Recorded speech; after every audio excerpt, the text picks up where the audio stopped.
درویشانہ زندگی میں بادشاہی کرنے والا، پیوند لگے کپڑے پہننے والا، اللہ کے رسول صلی اللہ علیہ وسلم کا پہلا جانشین اور جمہوریت کا سچا علم بردار حضرت ابو بکر صدیق رضی اللہ عنہ ہمارے رسول پاک صلی اللہ علیہ وسلم سے صرف 2 سال چھوٹے تھے۔ بچپن ہی سے ان دونوں میں دوستی تھی، دونوں تجارت میں اکٹھے رہتے تھے۔ حضرت ابو بکر اسلام سے پہلے بھی سچے اور ایماندار تاجر مشہور تھے اور ان کا کاروبار خاصا وسیع تھا۔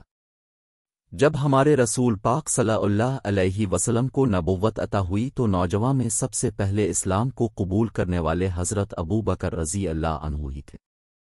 مکہ میں غریب پروری اور انسانی ہمدردی کے لیے بے حد مشہور تھے اور اکثر غلاموں کو خرید کر آزاد کر دیا کرتے تھے۔ لیکن جب کافروں نے خدا کے نبی صلی اللہ علیہ وسلم اور اس کے دوستوں کو دکھ دینا شروع کیا تو رسول پاک صلی اللہ علیہ وسلم ابو بکر رضی اللہ عنہ کو ساتھ لے کر مدینے کی طرف چلے۔ راستے میں کفار کی طرف سے خطرہ تھا، چنانچہ سور پہاڑ کے ایک غار میں چھپ گئے۔ جب مدینہ پہنچے تو مسجد کے لیے زمین ابو بکر رضی اللہ عنہ ہی نے خرید کر رسول اللہ کی خدمت میں پیش کی۔ اس کے بعد قریش مکہ سے لڑائیاں شروع ہو گئیں۔ بدر، احد اور خندق سب لڑائیوں میں ابو بکر رضی اللہ عنہ شامل رہے۔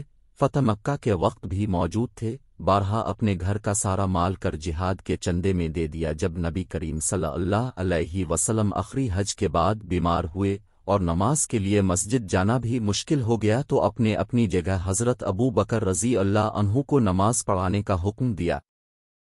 حضور کے وصال کے بعد مسلمانوں نے ابو بکر رضی اللہ عنہ کو اپنا خلیفہ اور امیر چنا۔ اپنے خطبوں میں صاف صاف کہا کہ میں تمہارا خادم مقرر کیا گیا ہوں، اگر میں اللہ اور رسول صلی اللہ علیہ وسلم کے حکم پر چلوں تو میری اطاعت کرو، اگر نہ چلوں تو میرا حکم ہرگز نہ مانو۔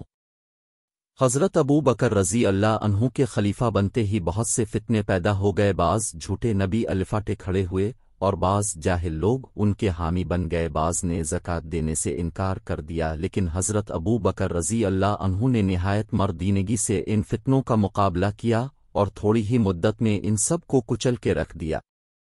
ایرانیوں اور رومیوں سے لڑائیاں ہوئیں، لیکن ان کے فیصلے حضرت ابو بکر رضی اللہ عنہ کے انتقال کے بعد ہوئے۔ تاہم عراق اور شام پر مسلمانوں کا قبضہ حضرت ابو بکر رضی اللہ عنہ ہی کے عہد میں ہو گیا تھا۔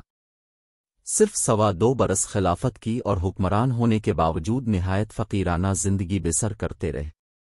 مسلمانوں کے خزانے پر ان کے مصارف کا کوئی بوجھ نہ تھا، صرف چند درہم روزانہ لیتے تھے۔ مرتے وقت وصیت فرمائی کہ میرے بعد حضرت عمر رضی اللہ عنہ کو اپنا امیر بنا لینا۔